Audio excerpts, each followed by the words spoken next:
Hari ni kita ada kerja-kerja proses untuk pembinaan surau. Alhamdulillah hari Jumaat, dan ni hari Jumaat kita ada kerja-kerja pembinaan surau.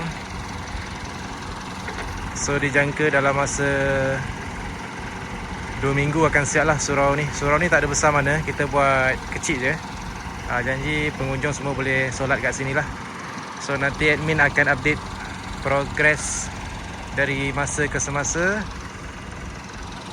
Okay, Alhamdulillah kita dah dapat peruntukan daripada pihak YB. So pantai ni akan dimajukan secara berperingkat lah. Pantai ni akan dimajukan secara berperingkat. Kawasan-kawasan yang terhakis ni akan ditanam semula pokok-pokok ru akan datang. Dan akan ada penambakan lagi. Penambakan batu-batu semua akan dibuat. Kita akan majukan pantai ni berperingkat sedikit demi sedikit. Sana tu pun kita ada gerai-gerai makan, gerai minum yang dalam proses pembinaan juga, belum siap lagi. Okay. So kepada pengunjung-pengunjung yang datang di sini, diharap bersabarlah. Okay, bersabar sikit je lagi. Kita tengah dalam proses pembinaan surau. Okay guys, so ada yang tanya kawasan ni dah terhakis pokok-pokok dia macam mana. Okay, ni kawasan ni akan datang, akan ada penambakan lagi, penambakan batu dan juga pasir.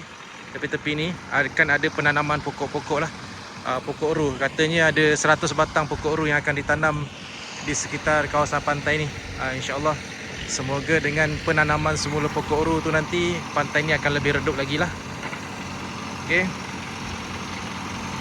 ni kita tengah, kontraktor tengah buat piling untuk pembinaan surau. So kepada korang yang tertanya-tanya surau tak buat ke, ni kita dah buatkan surau untuk korang semua, supaya kita semua solat dengan lebih selesa, insyaAllah. Ni kereta siapa ni lawa ni? Ni kereta kontraktor ni kot, token ni. Ni gerai dah ada 6 yang dalam pembinaan. 2 dah siap, 2 lagi belum siap. Ni dalam pembinaan. Yang ni pun nanti akan ada gerai kat sini. So semua adalah 8 peniaga. Okay guys, bagi korang yang belum datang ke sini, jemput datang, singgah ke Pantai Bumi Hijau Sabak Bernam Selangor. Boleh healing-healing, lepak-lepak tepi pantai ni. Hari ni air surut. Okay, hari ni air surut. Petang kan air naik.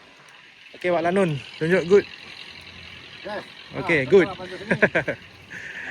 Okay guys, yang mana belum pernah datang sini, waste je. Location Port Camping Pantai Bumi Hijau Sabak Bernam Selangor. Okay, Port Camping Pantai Bumi Hijau Sabak Bernam Selangor. Okay, kita ada tandas juga kat sana. Tandas kita cantik dalam dia. Ni boleh healing lepak sini. Tong sampah pun kita dah sediakan. Korang boleh buang tong sampah biru ni. Kita ada 5 tong sampah kat sini. Depan tu pun dah ada tong sampah.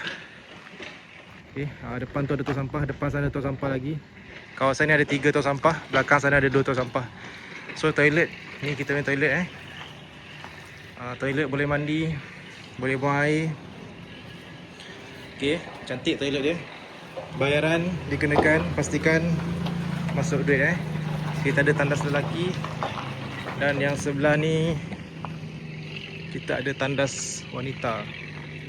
Parking kat sini boleh parking Parking ni dah ditambah, boleh parking area ni.